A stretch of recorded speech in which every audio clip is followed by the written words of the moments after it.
안녕하십니까. KBS 9시 경남 뉴스입니다.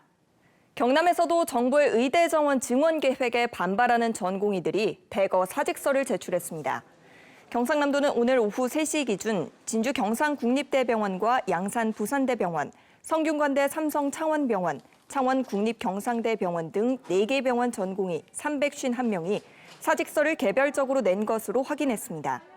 경남에서는 10개 수련병원에서 전체 전공의 480여 명이 근무하며 4개 병원 전공의가 대부분을 차지합니다.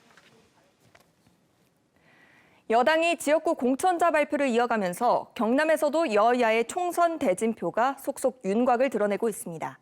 하지만 현역 의원 중심의 공천이 이루어지면서 유권자의 선택을 받고자 애써온 정치 신인들은 허탈해하고 있습니다. 보도에 손원혁 기자입니다. 경남에서 가장 많은 국민의힘 예비 후보가 나선 김해울 선거구. 선거구를 옮긴 조혜진 의원이 전략 공천됐습니다. 4년 전 21대 총선의 연이은 전략 공천입니다. 예비 후보 5명은 공천관리위원회에 이의 신청을 냈습니다. 이들은 경선이 없다면 예비 후보 간 단일화로 무소속 출마도 불사하겠다는 강경한 입장입니다. 객관적이고 개량화된 기준에 의한 세대교체의 기준에 부합하는지, 두 번째, 민심을 받들고 본선 경쟁력 강화를 위한 공천룰을 제대로 적용하고 있는 것인지. 여기다 창원 의창구 공천 면접까지 본 5선의 김영선 의원이 돌연 김해갑 출마를 선언하면서 이곳 역시 술렁이고 있습니다. 강민국 의원이 공천된 진주울 선거구, 박대출 의원이 공천된 진주갑 선거구도 내홍을 겪습니다. 흑색 선전, 밀실 공천의 결과라며 반발이 큽니다. 음해 낙천 공작을 벌인 의혹에 대해 도저히 묵과할 수 없고 이를 근거로 삼은 공천 컷오프를 수용할 수 없습니다. 바닥 민심을 다지며 정책과 공약 발표를 이어온 예비 후보들이 허탈한 것은 경선의 기회조차 없기 때문입니다. 경남에서 국민의힘이 경선 없이 공천을 확정한 선거구 11곳의 예비 후보는 모두 31명. 정치 신인이 설 자리는 없었습니다. 좋은 정치인을 발굴하고 이러한 사람들을 잘 육성시켜가지고 좋은 상품으로 내놔야 된단 말이에요. 그렇게 하면 뭔가 다양한 후보가 나올 수가 있는데 참신성도 떨어지고. 국민의힘이 현역 의원에 대해 최대 35% 감점 기준도 제시했지만 경남에서 적용된 곳은 아직 없습니다. 현역 의원 모두를 단수 공천한 민주당을 포함해 경남에서 현역 물갈이 폭은 크지 않으리라고 전망됩니다. KBS 뉴스 손원혁입니다. 국민의힘 공천관리위원회가 창원 성산구 총선 후보로 현역 강기훈 의원을 단수 추천했습니다. 이로써 국민의힘의 공천 여부가 결정되지 않은 경남 선거구는 창원 의창과 김해갑, 밀양 의령 함안 창녕 등 3곳입니다. 더불어민주당 김두관 경남도당 위원장이 오는 4월 총선에서 민주당이 경남의 과반 당선을 목표로 하고 있다고 밝혔습니다. 김두관 위원장은 오늘 KBS 1라디오 전종철의 전격 시사에 출연해 양산과 김해, 이른바 낙동강 벨트를 포함해 창원과 거제, 통영고성 선거구에서도 민주당 후보들이 경쟁력이 있기 때문에 최대 8석에서 9석 당선이 목표라고 말했습니다.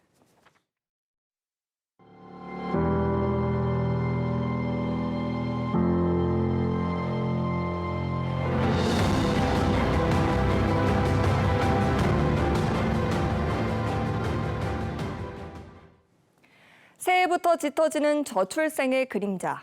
오늘은 초등학교 저학년의 돌봄 문제를 짚어봅니다.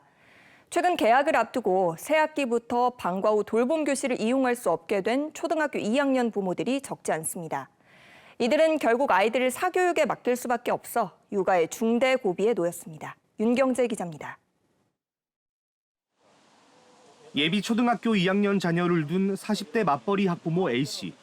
지난해와 달리 올해는 돌봄 교실을 이용할 수 없다는 통보를 받았습니다. 아이 학교의 돌봄 교실은 75명을 수용할 수 있는데 98명이 지원해 순위가 밀린 겁니다. 대기 번호는 10번대. 사실상 돌봄 교실 이용이 불가능해 개학을 앞두고 부모 중 한 명이 일을 그만둬야 하는지 고민입니다. 열 몇 번째 된 걸 알고 있어요.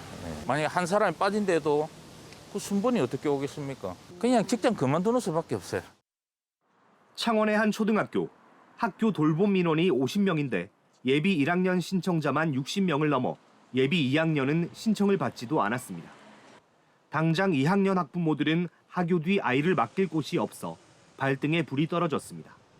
부모의 퇴근 전까지 학원에서 시간을 보내는 이른바 학원 뺑뺑이, 사교육에 아이를 맡길 수밖에 없습니다.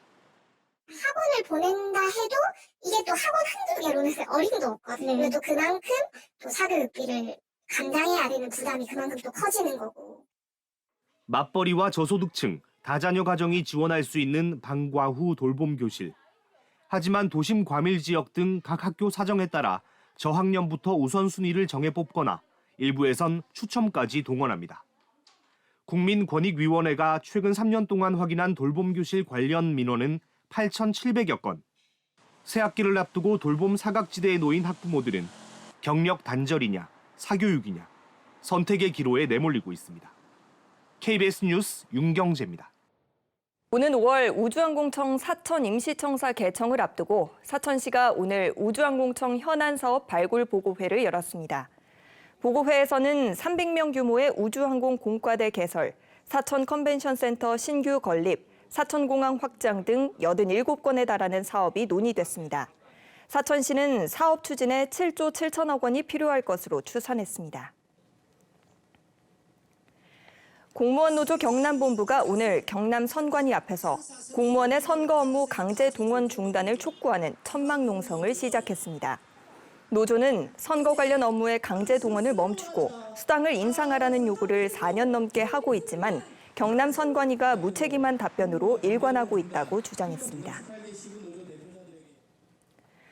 경상남도와 경남사회복지공동모금회, 경상국립대병원, 양산부산대병원 등이 시각장애인의 각막이식 검진을 지원합니다. 이들 5개 기관은 오늘 경남도청에서 업무 협약을 체결하고 각막이식 가능 여부를 검사할 수 있도록 사전 검진비를 최대 50만 원 지원하기로 했습니다. 경남의 등록 시각장애인은 16,000여 명이 있고 안구이식에 160명이 대기를 하고 있습니다. 박완수 경남지사가 오늘 실국본부장 회의에서 의료계가 집단행동을 할 경우 의료 공백이 최소화될 수 있도록 도청 내 상황실 설치를 주문했습니다. 또 마산과 부산, 부전 간 복선 전철이 조속히 개통될 수 있도록 관련 사항을 점검하고 각 시군이 500억 원 이상 대형 사업을 추진할 경우 제대로 점검하고 보고할 것을 요청했습니다. 경남 울산 기자협회장에 KBS 창원 송현준 기자가 선출됐습니다. 송신임 협회장은 언론노조 KBS 본부 수석 부본부장과 언론노조 부위원장 등을 역임했습니다. 송신임 협회장은 지역 언론의 위기 상황에서 협력과 각성이 필요하다며 경남과 울산 지역 기자들과 연대 방안을 만들고 실행하겠다고 밝혔습니다. 한국은행 경남본부가 오늘 경남신용보증재단과 NH농협은행 경남본부, BNK 경남은행과 지역 중소기업 성장 지원을 위한 업무 협약을 맺었습니다. 이들 기관은 한 해 300억 원 규모로 한국은행 경남본부의 한시 특별지원 자금과 경남신보의 신용보증, 두 은행의 중소기업 대출을 연계해 중소기업의 낮은 금리로 대출을 지원하기로 했습니다. 지금까지 경남 소식이었습니다.